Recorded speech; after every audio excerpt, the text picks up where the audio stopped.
नमस्कार दोस्तों। आज हम लोग इसमें देखेंगे जो आईसीएफ का एक तीसरा लेक्चर है। इन जो आईसीएफ कोच है, इस लेक्चर में हम लोग देखेंगे टाइप मतलब व्हील्स एंड इट्स डिफेक्ट्स, यानी कि व्हील और इसके जो डिफेक्ट्स होते हैं वो क्या क्या होते हैं। तो जैसा कि दोस्तों हम लोग जानते हैं, जो ये व्हील है जो कि यूज़ किया जाता है कोचेज में, तो इसकी जो विड्थ होती है, विड्थ ऑफ द व्हील, ये जो होती है विड्थ जो होती है 127 mm की होती है, ठीक है ना। और इसका अगर नया है, अगर व्हील न्यू है, तो इसका जो डायमीटर होता है, व्हील डायमीटर, ये 915 mm होता है, 915 mm, ठीक है ना। और इसको जो आईसीएफ केस में जो कंडम करते हैं वो 825 mm पे क्या करते हैं, कंडम कर देते हैं।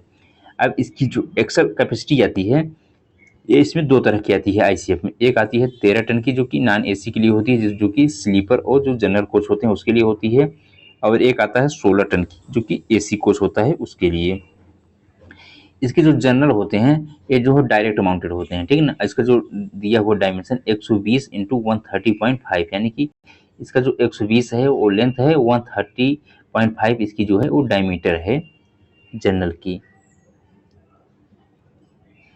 अब इसका जो दिया हुआ है जनरल सेंटर, यानी कि एक जनरल से दूसरे जनरल के बीच का जो डिस्टेंस होता है 2159.5 mm होता है, यानी कि 2159.5 mm जो होता है जनरल टू जनरल डिस्टेंस होता है एक ही एक्सल पे। Permissible diameter variation in wheel, यानी कि जो व्हील का वेरिएशन होता है, ठीक है, तो वो कितना होना चाहिए। तो जो व्हील के डायमीटर का जो वेरिएशन होता है, तो अगर सेम एक्सल पे है तो कोच के केस में जो है, कोच के केस में जो है यहाँ पे सेम एक्सल पे 0.5 mm से ज़्यादा नहीं होना चाहिए, ठीक है ना। अगर सेम बोगी में है तो सेम बोगी में ये 5 mm से ज़्यादा नहीं होना चाहिए। और सेम कोच में है तो सेम कोच में 13 mm, यानी कि सेम एक्सल में 0.5 mm, सेम बोगी में जो है 5 mm, और सेम कोच में जो है 13 mm से ज़्यादा नहीं होना चाहिए। अब नेक्स्ट दोस्तों यहाँ पे देख ले रहे हैं, यहाँ पे व्हील प्रोफाइल है, तो ये जो है व्हील डिफेक्ट गेज है, तो इसको मतलब कैसे यूज किया जाता है, तो नेक्स्ट देखते हैं। यहाँ पे जैसे दिया हुआ है कि जो व्हील डिफेक्ट्स आते हैं वो कौन कौन होते हैं। जैसे कि पहला आ गया थिन फ्रिंज, तो थिन फ्रिंज में क्या होता है, जो फ्रिंज होता है वो थिन हो जाता है, ठीक है। तो यहाँ जो व्हील गेज होता है, जैसे कि नया फ्रिंज है, ठीक है, तो जब नया फ्रिंज रहता है तो अब जो है अब जो है जैसे कि 28.5, मगर अब जो है वर्तमान में जो है 29.4 mm के आ रहे हैं फ्लेंज थिकनेस, ठीक है ना। तो जब ये थिकनेस जो है रिड्यूस होकर के लगभग 22 mm पहुंच जाता है, मतलब कि हाई स्पीड सवारी गाड़ी के लिए, तो उसको क्या बोलते हैं, थिन फ्लेंज हो गया, ठीक है। तो इसमें ये जो पोर्शन दिख रहा है कि when x is parallel to y, यहाँ पे दिख रहा है थिन फ्लेंज में x is parallel if there is a gap, ठीक है ना। अगर x को यहाँ पे जो दिख रहा है ये x है, ठीक है ना, इसको जो है y के अगर पैरेलल करेंगे, ये चीज y है, ठीक है ना। तो यहाँ पे जो a दिख रहा है, यहाँ पे गैप दिखना चाहिए, ठीक है ना। If there is a gap between a and the root of the flange the wheel is serviceable, तो इसका मतलब ये हुआ कि जो व्हील है ये सर्विसेबल में है, ठीक है ना। अब जैसे कि जब थिन फ्लेंज हो जाता है, तो अब जब इस गेज को यहाँ पे देखिए लगा रहे हैं, तो यहाँ पे जो है यहाँ पे जो है when x is parallel to y if there is a no gap, यानी कि इसमें कह रहा है देयर इज, यहाँ पे देखिए दोस्तों, यहाँ पे कह रहा है there is no gap between A and the root of the flange, यानी कि जो रूट ऑफ द फ्लेंज है, ठीक है ना, और एक बीच में कोई गैप नहीं है, तो इसका मतलब ये हो गया कि ये जो है रिजेक्टेबल हो गया, यानी कि इसमें जो है थिन फ्लेंज आ गया है, तो ये जो है रिजेक्टेबल हो गया। अब देखते हैं हम लोग शार्प फ्लेंज। तो यहाँ जो है दोस्तों, यहाँ पे जो शार्प फ्लेंज मेजर करते हैं, तो एक यहाँ पे देख रहे हैं, तो when x is parallel to y, यानी कि x को जो हम y के पैरेलल में लाते हैं, यहाँ पे जो है x है ये y के पैरेलल में ला रहे हैं, ठीक है ना। तो if there is a gap in a middle of the A at the A, यानी कि ये जो a है, ठीक है ना, इसके मिडिल में देखेंगे तो यहाँ पे गैप रहेगा, तो गैप रहता है, तो इसका मतलब ये जो है जो ये हमारा व्हील है ये जो है सर्विसेबल है, ठीक है। नेक्स्ट में क्या होता है, यही जो गैप होता है यहाँ पे, ठीक है ना, तो ये गैप जो है नहीं दिखता। जब गैप नहीं दिखता तो इसका मतलब जो हो गया, इसमें जो है शार्प फ्लेंज आ गया है, तो इस व्हील को क्या करेंगे, रिजेक्ट कर देंगे, यानी कि ये जो है रिजेक्टेबल हो जाता है। नेक्स्ट हम देखते हैं radius too small at the root of the flange, इसको बोलते हैं लेस रूट ऑफ रेडियस। ठीक है, तो लेस रूट ऑफ रेडियस को किस तरीके से मेजर करते हैं, तो यहाँ पे देखिए दोस्तों, जब हम जो है यहाँ पे एक्स को वाई के पैरेलल लाते हैं, यानी कि व्हील के पैरेलल लाते हैं। ठीक है, तो यहाँ पे देखो when X is parallel to Y if the gap is available at the either side of A, यानी कि ए के इधर भी गैप अवेलेबल है और गैप इधर भी दिख रहा है, यानी कि इसमें जो है ये व्हील जो है सर्विसेबल है। ठीक है, और जब इसमें रूट ऑफ रेडियस आ जाता है, ठीक है, तो इसमें क्या होता है, व्हेन देखिए यहाँ पे जो है जब रूट ऑफ रेडियस हो जाता है, इस केस में क्या होता है, when X is parallel to Y, यानी कि जब एक्स को वाई पैरेलल लाते हैं, if there is a gap between between the gauge and the root of the flange at A, यानी कि यहाँ पे जो गैप दिखता है, ठीक है, यहाँ पे देखिए दोस्तों, यहाँ पे गैप नहीं दिख रहा था इस एम पे, ठीक है ना, यानी कि जो गैप दिख रहा था इस साइड दिख रहा था और इस साइड दिख रहा था, यहाँ पे गैप नहीं दिख रहा था। अब दोस्तों इसमें देखो, तो यहाँ पे देखो तो यहाँ पे गैप दिख रहा है, ठीक है ना, इसका मतलब ये हुआ कि मतलब कि गैप मतलब कि there is a gap between the gauge and the root of the flange at A, यानी कि ए पे जो है यहाँ पे गैप दिख रहा है, ठीक है ना, इसलिए इसमें क्या है कि इसमें रूट ऑफ रेडियस आ गया है। ठीक है, तो इसमें रूट ऑफ रेडियस हो गया, यानी कि ये जो है रिजेक्टेबल हो गया। अब दोस्तों हम लोग देखते हैं डीप फ्लेंज। डीप फ्लेंज किसको कहते हैं, कि हम देखते हैं दोस्तों कि जब हम जो है यक्स को यहाँ पे यक्स को वाई के पैरेलल में लाते हैं, ये हमारा वाई है, तो when X is parallel to Y if there is a gap between A and the tip of the flange, यानी कि जो फ्लेंज का टिप होता है, ठीक है ना, यहाँ पे फ्लेंज का टिप ये जो दिख रहा है, ठीक है, फ्लेंज का टिप और ए के बीच में गैप है, ठीक है ना, तो व्हील इज सर्विसेबल, मतलब ये जो व्हील है सर्विसेबल है। ठीक है, नेक्स्ट इसी केस में क्या है, ये जो टिप दिखता है, यानी कि व्हील और ए के बीच में यहाँ पे जो गैप है वो जीरो हो गया, मिनिमम मतलब है ही नहीं, गैप एकदम नहीं दिख रहा है बिल्कुल, ये जो है इसमें डीप फ्लेंज आ गया है। ठीक है, अब हम देखते हैं यहाँ पे फ्लैट फ्लेसेस ऑन टायर। तो फ्लैट फ्लेसेस क्या होता है, यहाँ पे देख रहे हैं, if there is a gap between a gauge and the wheel and the tread, यानी कि जब इस तरीके से हम गेज लगा रहे हैं, तो यहाँ पे यानी कि यहाँ पे दोनों साइड में जो है यहाँ पे गैप दिख रहा है, ठीक है ना, व्हील ट्रेड और जो एक गेज लगा रहे हैं उसके बीच में क्या है, गैप दिख रहा है, यानी कि ये जो है ये सर्विसेबल है। अब ये जब अब अगर फ्लैट फ्लेसेस आ जाएगा, तो जब इसको हम गेज को लगाएंगे, ठीक है, तो यहाँ जो गैप दिख रहा है ये गैप नहीं दिखता, यहाँ पे जो गैप दिख रहा है ये गैप यहाँ पे नहीं दिखता, यानी कि गैप जीरो हो जाता है। तो इसमें यानी कि इसमें फ्लैट फ्लेसेस आ गया, फ्लैट फ्लेसेस ऑन टायर में हो गया है, इसलिए इसको जो है रिजेक्टेबल आ जाएगा, रिजेक्ट कर देंगे। अब नेक्स्ट हम देख रहे हैं हालो टायर। हालो टायर क्या होता है, ध्यान दोस्तों यहाँ पे देख रहे हैं हम कि when X is parallel to Y, यानी कि जो एक्स है इसको वाई के पैरेलल में लाएंगे, ठीक है ना, if there is a gap between the gauge at the A and wheel tread, यानी कि ए और व्हील ट्रेड के बीच में, यानी कि जो हमारा ए है व्हील ट्रेड और ए इसके बीच में क्या है, गैप है, यहाँ पे देख रहे हो यहाँ पे जो है एक गैप दिख रहा है, ये जो है व्हील जो है सर्विसेबल है। अगर हालो टायर हो जाता है तो ये जो गैप है यहाँ पे देखिए, ये जो गैप दिख रहा है ये गैप यहाँ पे नहीं दिखता, इसका मतलब जो है इसमें हालो टायर आ गया है, हालो टायर हो गया, ठीक है ना। और ये सब जो है हम गेज लगा के ही निर्धारित करते हैं कि इसमें हालो टायर है कि नहीं है, ऐसे ही विजुअली देख करके हम लोग नहीं बता सकते कि इसमें हालो टायर है कि नहीं है, ठीक है ना, जब गेज लगाएंगे तभी पता चलता है, जो व्हील गेज होता है, ठीक है, तो उसी से पता चलता है कि इसमें हालो टायर है।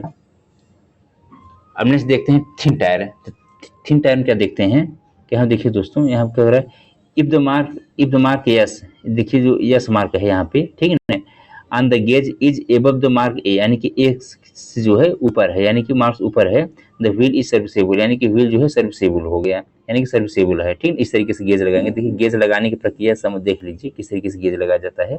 अब इसी केस में क्या करें, जब थिन टायर हो जाता है तो इसमें क्या होता है, if if the mark yes on the gauge coincide with the wheel eight the A, यानी कि जो व्हील पे ए मार्क्स लगा हुआ है, ठीक है ना, और जो हमारा यस मार्क्स गेज में लगा हुआ है ये जो क्या कर जा रहा है, कोइंसाइड कर जा रहा है, ठीक है ना, यानी कि मतलब इसमें जो है थिन टायर हो गया है और इसको जो है हम क्या करेंगे, रिजेक्ट कर देंगे, ठीक है। इस तरीके से व्हील गेज हम लोग देख लिए। अब देखते हैं कि व्हील डिफेक्ट और उसका कारण क्या हो सकता है। जैसे जो थिन फ्लेंज है, तो थिन फ्लेंज क्या होता है, when the flange thickness reduce from 28.5 mm, यानी कि न्यू में 28.5, अब जो वर्तमान में आ रहा है 29.4 mm के आ रहे हैं वर्तमान में, ठीक है ना। 28.5 mm न्यू टू 16 mm, इसको 60 mm या उससे कम होता है तो कंडम कर देते हैं। अब जो 60 mm निर्धारित किया गया था, पहले निर्धारित किया गया था, क्योंकि अब जो है हाई स्पीड ट्रेन चल रही है, तो हाई स्पीड ट्रेन चलती है तो इसका जो लिमिट है बढ़ा दिया गया है, अभी जो है 22 mm कर दिया गया है, यानी कि अब इसको जो है 16 mm से इसको जो है 22 mm कर दिया गया है, 22 mm।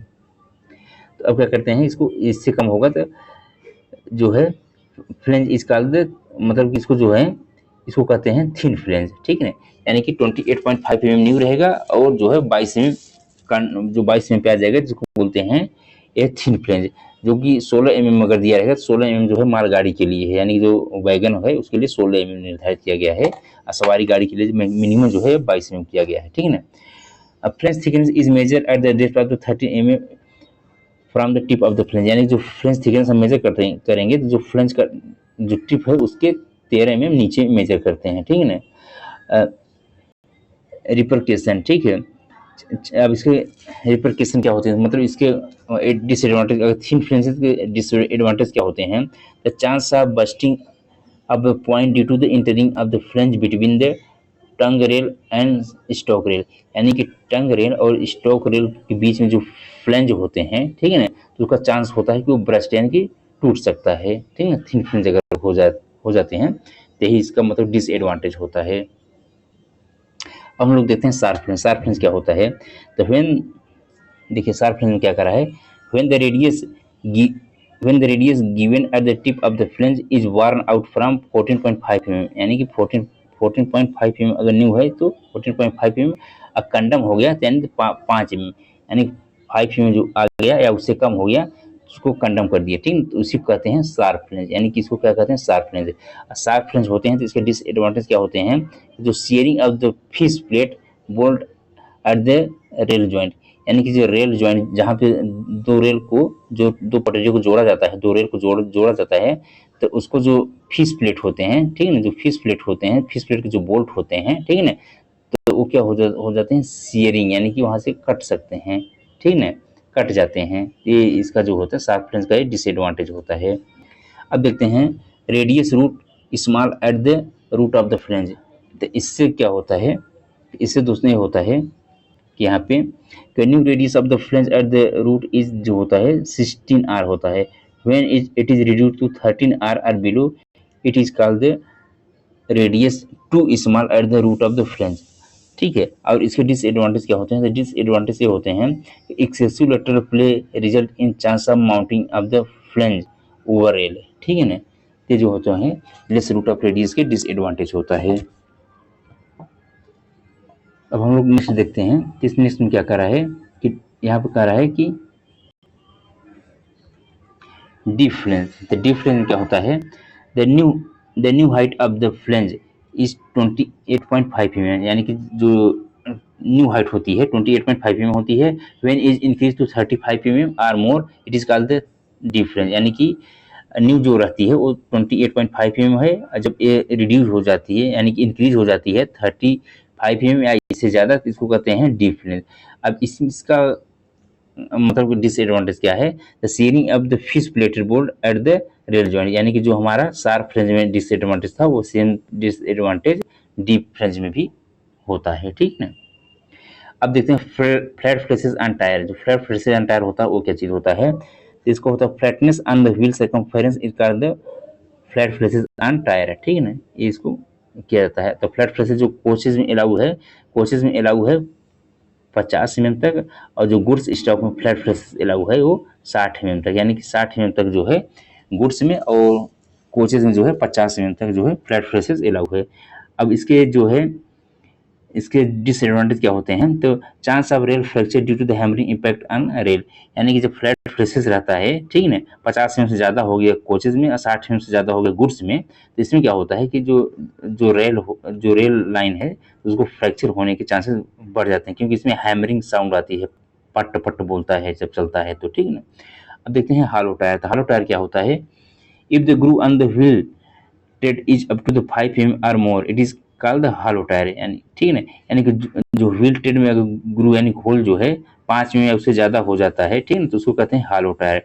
इसके डिसएडवांटेज क्या होते हैं कि चांस ऑफ इसमें होता है chance of entanglement of the tongue rail nose with wheel, ठीक है ना, यानी कि व्हील के साथ इसके जो ये हैं इंटेंगलमेंट हो जाते हैं। थिन टायर में क्या होता है, थिन टायर में होता है if the remaining thickness of the tyre is less than 25 mm, यानी कि 25 mm से कम हो जाता है, it is called the thin tyre, यानी कि इसको कहते हैं थिन टायर। इसमें क्या होता है, probability of the breakage of the tyre, यानी कि इसकी चांसेस होती हैं कि जो ये है प्रोबेबिलिटी इसकी मतलब ब्रेकेज हो जाए। अब चूंकि टायर आता नहीं, टायर रिम सिस्टम में जो है अब इंडियन रेलवे में बंद कर दिया गया है। अब जो व्हील आता है वो फॉरगिंग व्हील आता है, ठीक है ना, पूरा सॉलिड व्हील रहता है, तब जो है थिन टायर सिस्टम अब इसमें नहीं है।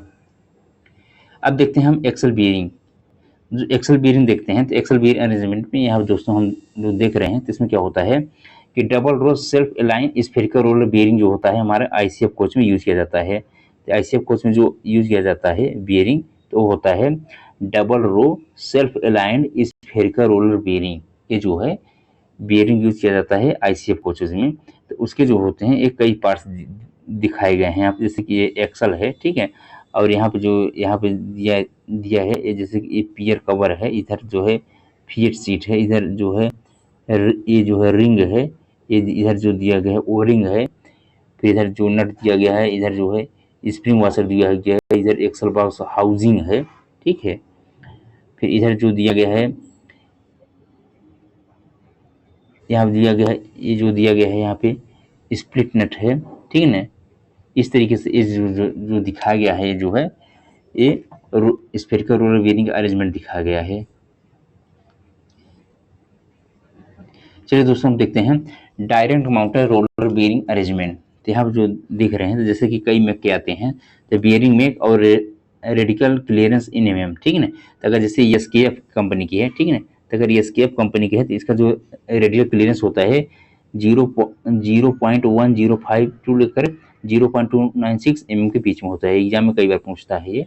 जैसे कि ये फेजी ये नोरमा NORMA में कंपनी की है, तो ये जो है 0.082 टू 0.185 mm ये होना चाहिए, ठीक है ना।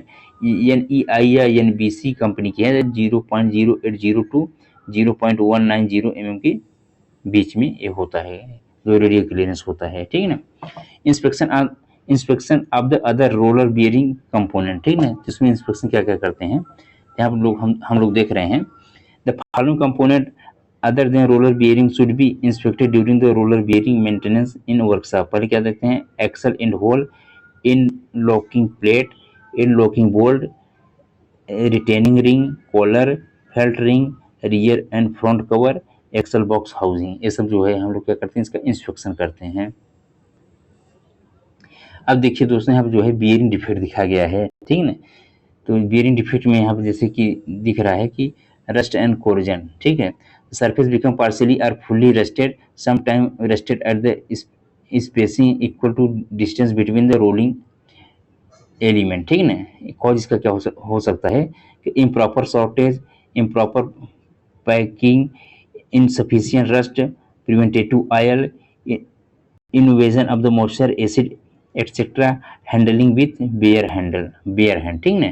अब इसको करेक्टिव मेजर, यानी कि इसमें करेक्ट मतलब इसमें क्या लिया जा सकता है हम लोगों को प्रिकॉशन, तो जो करेक्टिव मेजर यहाँ कह रहा है, take measure to prevent rusting while in store, improve sealing performance, improve method of the assembly and handling, soak felt seal in warm oil before installation, ठीक है।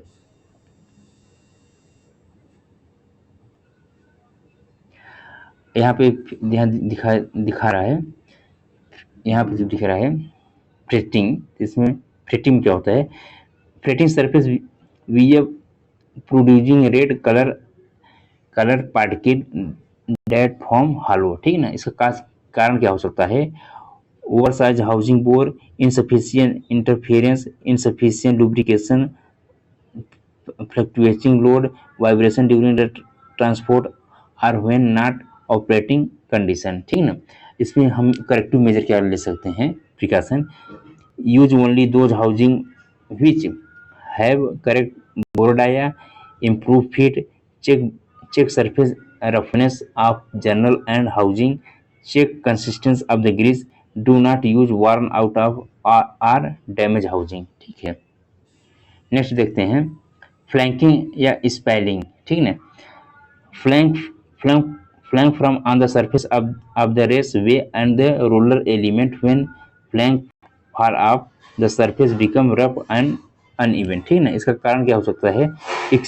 Excessive load, metal fatigue, improper handling, improper mounting, insufficient precision of journal or housing, insufficient clearance, contamination, rusting, passing of the electric current through wearing, softness due to the abnormal temperature rise। ठीक है, इसमें corrective major क्या किया जा सकता है? If find out the cause of heavy load, check internal clearance regularly, improve precaution for journal and housing, improve operation condition, improve method of the assemble and handling, check grease and greasing method. ठीक है ना, next जो है scissor, तो scissor क्या हम लोग देखते हैं? Bearing heat up become discoloured and eventually size up. ठीक है, इसमें कारण क्या हो सकता है? इनसफिशिएंट क्लियरेंस यानी including clearance made smaller by the local deformation, insufficient grease, bad quality of the grease, excessive load, lower skewing, softness due to the abnormal temperature rise, spelling of the inner ring over journal due to the failure of the in locking arrangement। ठीक है ना, इसमें corrective major क्या ले सकते हैं हम लोग? यानी कि check grease type and quantity, check internal clearance regularly, improve method of assemble and handling, use specified grade of the fasteners, apply specified torque. अब क्रैकिंग में हम लोग क्या देखते हैं? जो क्रैक हो जाता है, तो split and cracking in bearing ring and roller. ठीक है ना, इससे कई कारण हो सकते हैं, जैसा कि rapid heating during mounting, excessive shock load, improper handling, use of the steel hammer and ingress of a large foreign particle, surface deformation due to the improper lubrication, excessive interference, oversized housing bore and excessive overlty, large flanking, overheating due to the creeping। ठीक है ना, इसमें corrective major क्या ले सकते हैं? Avoid rapid heating of the bearing during mounting, reconsider operating condition, improve method of the assembly and handling, prevention of the creep, do not use excessive worn out or deform housing। अब देखिए दोस्तों, cage damage क्या क्या इसमें होता है? Breaking और wear off the cage. ठीक है ना, इसका कारण क्या हो सकता है? Excessive moment load, excessive fluctuation of the speed, trapping of the foreign object, excessive vibration या इम्प्रॉपर माउंटिंग। ठीक है, इसमें करेक्टिव मेजर क्या ले सकते हैं हम लोग? Investigate rigidity of the system, reconsider operating condition, improve method of the assembly and handling, improve seeding efficiency, check for any grease contamination। ठीक है, अब देखते हैं रोलिंग पाथ स्क्यूविंग। इसमें क्या हम लोग देखते हैं कि roller contact path in raceway surface state और स्क्यू। ठीक है, इसके कारण क्या हो सकते हैं? Deformation at least of a bearing due to the insufficient precision of the journal और the housing, improper mounting, insufficient rigidity of the journal and housing. ठीक है, इसमें करेक्टिव मेजर हम लोग क्या ले सकते हैं? recheck internal clearance, recheck precision of journal and housing, investigate rigidity of the system। ठीक है, अब देखो स्मेयरिंग एंड स्कफिंग में क्या होता है? Surface become rough with small deposit, scuffing generally refer to the roughness of the bearing ring ribs and roller in face. ठीक है ना, इसके कारण क्या हो सकते हैं? Improper lubrication, increase of the foreign matter, roller skew due to the excessive misalignment, excessive surface roughness, excessive slide of the roller element। ठीक है, इसमें करेक्टिव मेजर क्या ले सकते हैं? Check the quality and quantity of the grease, improve sealing performance, check operating condition, improve method of the assembly and handling, check for any grease contamination. अब हम लोग देखते हैं यहाँ पे maintenance in open line and precaution to avoid hot axle, यानी जो hot axle होता है उसको कैसे हम लोग अवॉइड कर सकते हैं। तो इसमें दोस्तों दिख रहा है, visually inspect axle box housing, front cover, rear cover and other part of the damage, ठीक है। During examination try to listen unusual abnormal noise और ग्राइंडिंग, ठीक है। If the fresh grease oozing abnormally, then the wheel set must be removed from the service, ठीक है। During rolling out examination inspection axle box for any indication of the hot axle, ठीक है। Check the temperature of axle box by non contact thermometer. If the temperature of the axle box found 80 degree and above, the affected को should be detach in route from service train, ठीक है ना। ये जो है हम लोग जो है हॉट एक्सल में इतना प्रिकॉशन देखते हैं, ठीक है ना दोस्तों। आशा करते हैं आप लोग वीडियो पसंद करेंगे। धन्यवाद दोस्तों।